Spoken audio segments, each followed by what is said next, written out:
S George Fernandes ಅವರು ರಾಜಕೀಯ ಕ್ಷೇತ್ರದಲ್ಲಿ ಇದ್ಕೊಂಡ್ರೂ ಕೂಡ ಪ್ರತಿ ಬಾರಿಯೂ ಮಾನವ ಹಕ್ಕುಗಳ ಹೋರಾಟಗಾರರ ರೀತಿಯಲ್ಲೇ ಅವರ ಕೆಲಸ ಕಾರ್ಯಗಳು ಸಾಮಾಜಿಕ ಚಿಂತನೆಗಳು ಯಾವತ್ತೂ ಕೂಡ ಇರ್ತಾ ಇತ್ತು.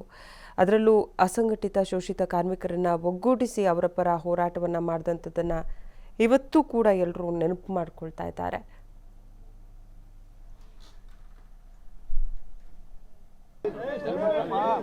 ದೇಶ ಕಂಡಂತ ಒಬ್ಬ ಅಪ್ರತಿಮ ಹೋರಾಟಗಾರ. ಅವರು ದಕ್ಷಿಣ ಕನ್ನಡ ಜಿಲ್ಲೆಯವರು. ಆದರೆ ಮುಂಬೈಗೆ ಹೋಗಿ ಅಲ್ಲಿ ಅವರು ರಾಜಕೀಯ ಕರ್ಮಭೂಮಿ ಮಾಡಿಕೊಂಡ್ರು. ಮೊದಲಿಗೆ ಅವರು ಟ್ರೇಡ್ ಯೂನಿಯನ್ ಲೀಡರ್ ಆಗಿ, ಆಮೇಲೆ ಸೋಷಲಿಸ್ಟ್ ಪಾರ್ಟಿ ಮೂಲಕ ಲೋಕಸಭೆಗೆ ನಿಂತ್ಕೊಂಡು ಲೋಕಸಭೆಯಲ್ಲಿ ಅವತ್ತು ಮುಂಬೈನಲ್ಲಿ ದೊಡ್ಡ ಲೀಡರ್ ಕಾಂಗ್ರೆಸ್ ಲೀಡರ್ನ ಸೋಲಿಸಿದ್ರು ಅವರು. ಆಮೇಲೆ ಜೀವದುದ್ದಕ್ಕೂ ಹೋರಾಟ, ತುರ್ತು ಪರಿಸ್ಥಿತಿನಲ್ಲಿ ಹೋರಾಟ, ತುರ್ತು ಪರಿಸ್ಥಿತಿನಲ್ಲಿ ಜೈಲು ಇದ್ಕೊಂಡೇ ಬಿಹಾರದಿಂದ ಗೆದ್ದಿದ್ರು ಅವರು ಲೋಕಸಭೆ. ಮತ್ತೆ ಮುಂಬೈಯಿಂದ ಬಿಹಾರಕ್ಕೆ ಅವರ ರಾಜಕೀಯ ಕ್ಷೇತ್ರ ಅಲ್ಲಿ ಮಾಡಿಕೊಂಡು ಅಲ್ಲಿ ಕೂಡ ಕೊನೆವರೆಗೂ ಇದ್ದರು. ಕೆಲವು ವರ್ಷಗಳಿಂದ ಅವರು ಪ್ರಜ್ಞೆ ಇರಲಿಲ್ಲ ಅವರಿಗೆ. ನಾನು ಭಾಳ ದಿನಗಳಿಂದ ಹೋಗಿದ್ದೆ ನೋಡೋಕ್ಕೆ ಅವ್ರಿಗೆ ಹೊಸದಿದ್ದೆ. ಆಗ ನಮ್ಮನ್ನೇ ಗುರುತಿಸ್ತಾ ಇರಲಿಲ್ಲ. ಸೊ ನನಗೆ ಅವರು ರಾಜಕೀಯವಾಗಿ ನಾಯಕರಾಗಿದ್ದರು.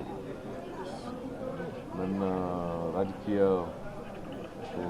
ಮೊದಲಿನ ದಿನಗಳಲ್ಲಿ ನನಗೆ ಭಾಳ ಸಹಾಯ ಮಾಡಿದರು.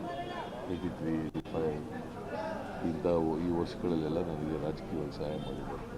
ನಾನು ಹೇಳಿದ್ನಲ್ಲಪ್ಪ, ಅವ್ರ ಜೊತೆಲೇ ನಾನು ರಾಜಕೀಯ ಮಾಡಿದ್ದು, ಅವರೇ ನನಗೆ ಸಹಾಯ ಮಾಡಿದ್ದು ಅಂತ. 83 ಭಾಳ ಆತ್ಮೀಯವಾಗಿದ್ದು.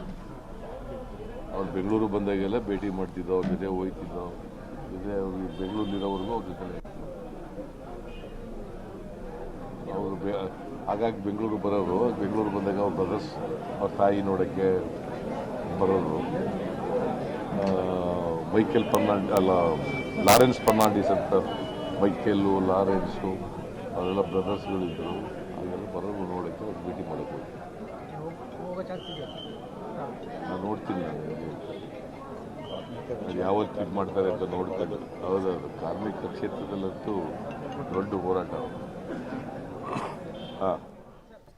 ಎಸ್, ಇದಿಷ್ಟು ಮಾಜಿ CM ಸಿದ್ದರಾಮಯ್ಯ ಅವರ ಮಾತುಗಳು ಜಾರ್ಜ್ ಫರ್ನಾಂಡಿಸ್ ಅವರ ಬಗ್ಗೆ. ಅಂದರೆ ರಾಜಕೀಯವಾಗಿ 1983ರಿಂದ 85 ಸಮಯದಲ್ಲಿ ನನಗೂ ಕೂಡ ಒಂದು ರೀತಿ ಸಹಾಯವನ್ನು ಮಾಡ್ಕೊಂಡು ಬಂದಿದ್ದರು. ಯಾವುದೇ ವಿಚಾರದ ಬಗ್ಗೆ ನನಗೆ ಡೌಟ್ ಇದ್ದಾಗ ಅವ್ರ ಹತ್ರ ಹೋಗಿ ಹೇಳ್ಕೊಳ್ತಾ ಇದ್ದೆ.